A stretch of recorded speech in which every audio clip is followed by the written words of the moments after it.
Alors, bonjour. Après avoir fait les réactions chimiques donc, qui sont sous la forme de ABCD, donc les 9 des 13 qu'on a, donc ça on a corrigé dans une vidéo. Donc en gros, ça c'est les 9 des 13 réactions que vous devez être capable de faire jusqu'à présent, mais je vous avais aussi dit que dans les 13 réactions, il y en avait 4 qui faisaient des choses un petit peu bizarres. D'accord? Donc si vous retournez voir dans votre cours sur à la page ici, donc la page 15, dans la page 15, il y avait 4 réactions, enfin 15 et 16 du coup, 4 réactions qu'on avait laissées non complétées parce qu'elles faisaient des choses bizarres. Alors, la première de cette réaction, c'est lorsqu'on fait réagir un oxyde métallique avec de l'eau. Par exemple, un oxyde métallique, je vais prendre Na2O et H2O. Eh bien, ce que vous auriez envie de faire, c'est de faire ABCD dans un premier temps, mais alors je me retrouve avec un Na qui se met avec du O, ça redonne du Na2O, et avec un H qui se met avec du O, ça redonne de l'H2O. Or, on sait tous qu'une réaction chimique, ça a des choses qui ne sont pas les mêmes qu'avant. Donc, une réaction chimique, ça change la nature des molécules. Donc, ça veut dire que là, c'est pas juste. Si j'écris la même chose après la flèche, c'est que je me suis trompée quelque part. Donc, ici, il va falloir, c'est pour ça que je l'ai mis en rose, étudier par cœur que quand j'ai un oxyde métallique qui réagit avec de l'eau, eh bien ça fait ce qu'on appelle un hydroxyde, c'est-à-dire que j'ai un Na qui se met avec un OH. Et puis je dois pondérer. Pour pondérer, avoir le même nombre, j'ai 2 Na de ce côté-là, il m'en faut 2 de ce côté-là. Donc un oxyde métallique et de l'eau, ça fait un hydroxyde.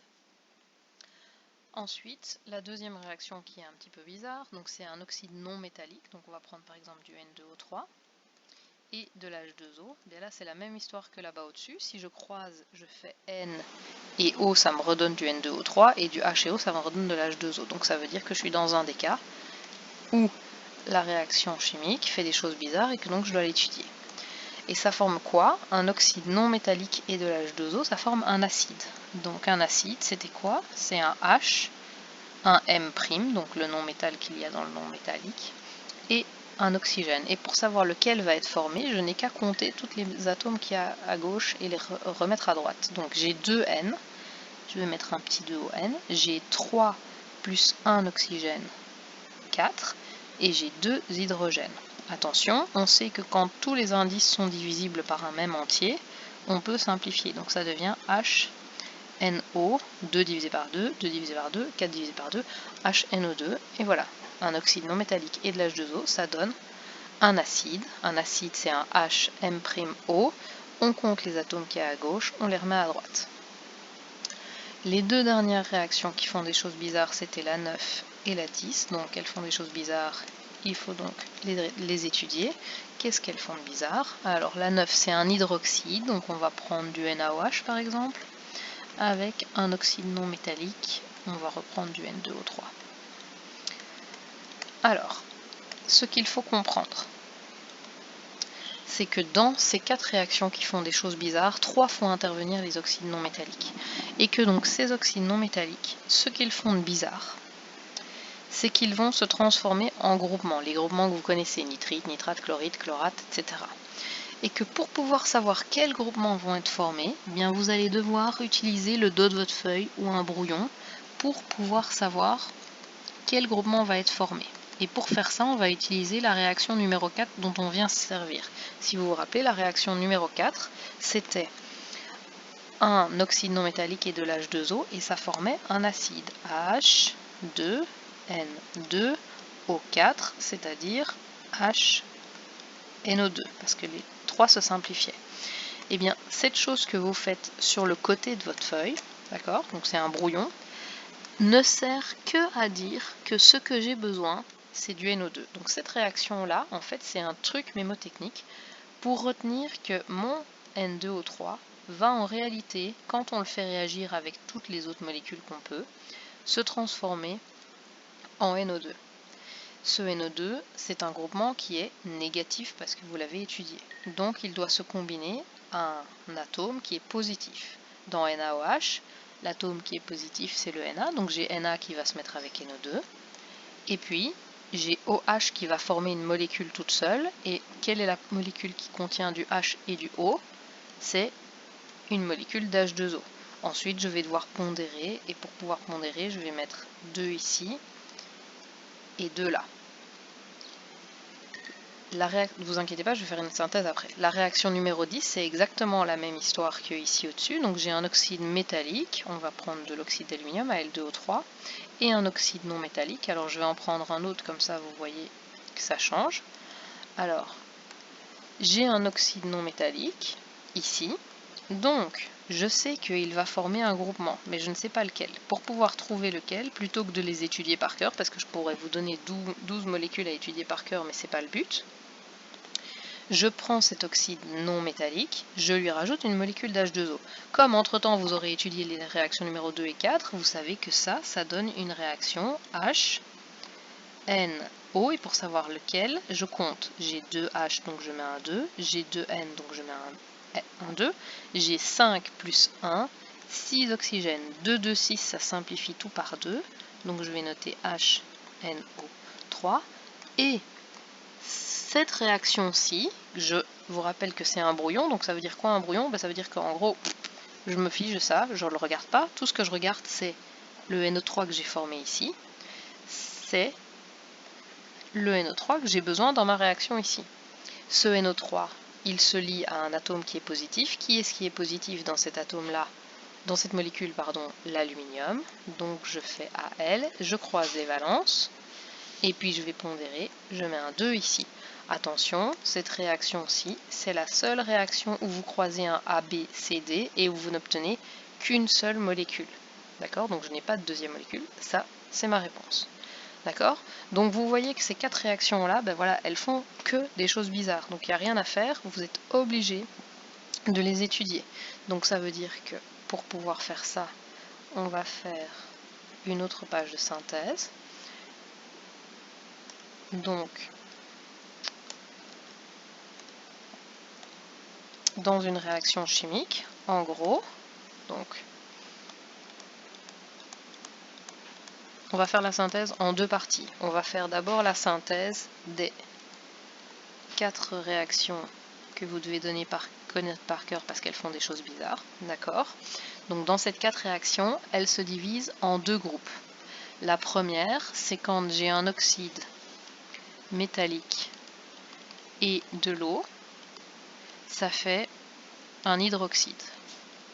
Donc là, du coup, vous voyez que je vous remets ici les groupes de molécules parce que c'est important de savoir que c'est quand vous avez un oxyde métallique. Donc exemple, on va en prendre un autre que ce qu'on a fait dans la feuille, MgOH, non, pardon, oxyde métallique j'ai dit, donc MgO plus H2O. Alors comment est-ce que je sais que c'est un que je vais devoir étudier? Parce que si j'essaye de faire ABCD, ce qui est mon premier réflexe, j'arrive à Mg que je remets avec O, donc MgO, plus OH, H2O, ça c'est pas possible. Donc je dois me dire, ok, je suis dans le cas où j'ai un oxyde métallique plus de l'eau, et j'ai étudié que ça me donnait un hydroxyde du métal. Je croise les valences, OH à la valence 1, Mg à la valence 2, et puis je pondère. 2M, non, pas de 2 là, 1 Mg, 1 Mg, 2O, 2H, c'est bon. D'accord. Ça, c'est le premier cas. Le deuxième, c'est à chaque fois, c'est dès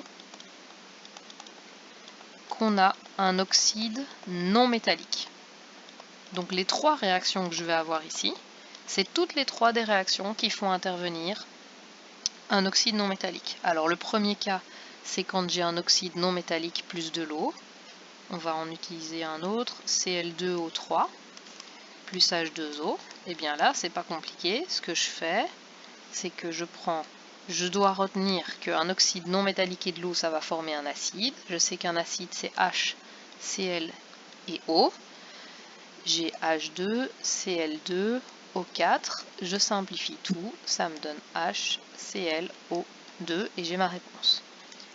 Et le deuxième et le troisième cas, c'est quand j'ai un oxyde non métallique, Cl2O5, plus un oxyde, plus un hydroxyde, MgOH2.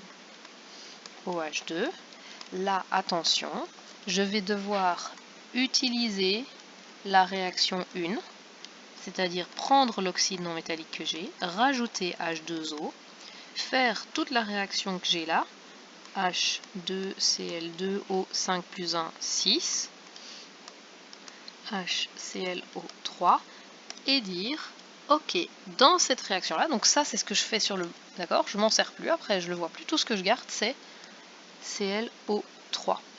Et ce ClO3, il va être lié à l'atome qui est positif, donc au Mg, je croise les valences, et puis qu'est-ce qu'il me reste? Il me reste un OH, donc Cl2O5 s'est transformé en ClO3, il se lie avec Mg, il me reste quoi? OH, et OH ça forme une molécule d'eau.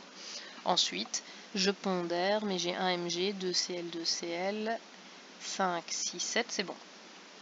Et la troisième, on va prendre Cl2O7, comme ça on en change tout le temps, Al2O3, et cette fois c'est la même chose, donc je fais aussi la réaction numéro 1, donc j'ai un oxyde non métallique, donc je prends l'oxyde non métallique, je lui rajoute H2O, je trouve que ça fait H2Cl2O8, je simplifie tout, HClO4.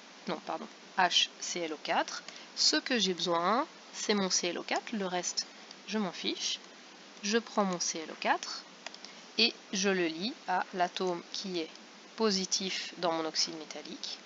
Et je croise les valences et je mets un 2 pour pondérer. D'accord?